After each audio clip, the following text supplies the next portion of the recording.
This is Robert Harper with Virginia Farm Bureau's Grain Division. Glad to bring you the Merchandiser Minute for Friday, October the 16th, 2020. At the end of a week where we had at least 3 of the last 5 days with large flash sales announcements here in the U.S., where we've seen big purchases from China for U.S. corn and for U.S. soybeans. And that influence, along with the developing weather situation in the Black Sea region as well in South America, has helped push certain futures contracts up this week.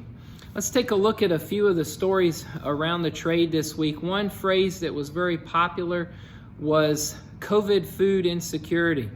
When we got the weekly export sales report, which sums up all of the flash sales announcements and all of the sales that have gone on in the previous week, we've noticed this week a lot of nations, a lot of commercial entities from nations around the world on that weekly export sales report. It seems that with COVID around the world that institutions as well as governments are seeing the need to stockpile agricultural commodities. And whether or not that'll continue, we'll see, but it's definitely been a big part in the last 60 days of seeing such a demand spike for U.S. ag products.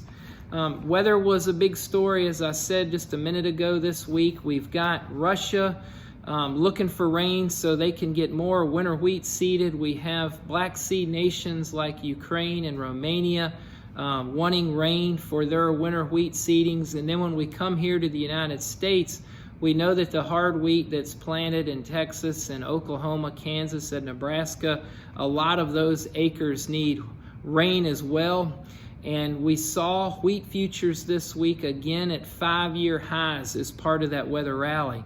When we look towards the corn and soybean futures contracts and then look towards South America, there were parts of northern Brazil that did receive some much needed rain this week. But there were plenty of acres there that did not receive rain, and we're all watching the weather forecast closely. I was told by one individual this week who studies that South American market closely that he was more concerned about the current La Nina event having a negative impact on Argentina's crop production than he was at having a long-term negative impact on Brazil's production.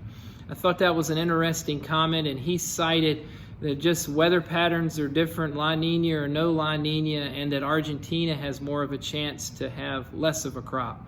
So that's obviously speculation on the weather, but we'll see how that plays out. And again, the weather is definitely helping to drive up futures price in Chicago, from Russia to the Black Sea to South America. Another big story this week, and something to really look closely at next week, is the spread action in the futures contracts. At the close today, the soybean market is inverted 80 cents a bushel from the November 20 futures contract to the November 21 futures contract. We do still have carry in the corn board, that positive difference between futures contracts, but we do see some tightening of that, as well as we're seeing tightening of carry in the wheat board, and even some futures months trying to go inverted. Remember, when we do see an inversion in the futures board, similar to what we have right now in soybeans, a very large inversion, the market is definitely telling producers they want your bushels now, they want you to sell them now and not to store them. One of the fascinating things about this rally that we've seen, specifically speaking in soybeans over the last month, is that we know we've been through the height of soybean harvest in the United States. The price has been conducive for farmers to sell those beans off the combine. Many of them have. I don't know what the percentage is, obviously, but many of those beans have been sold off the combine. And we've had a fair amount of hedge pressure that would have been going against the upward trends on the board. Here in a few weeks, we're not going to have that hedge pressure anymore.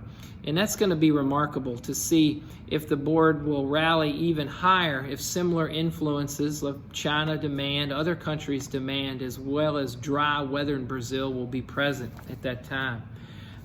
When we think about those things, let's take a look at how the futures closed out this week.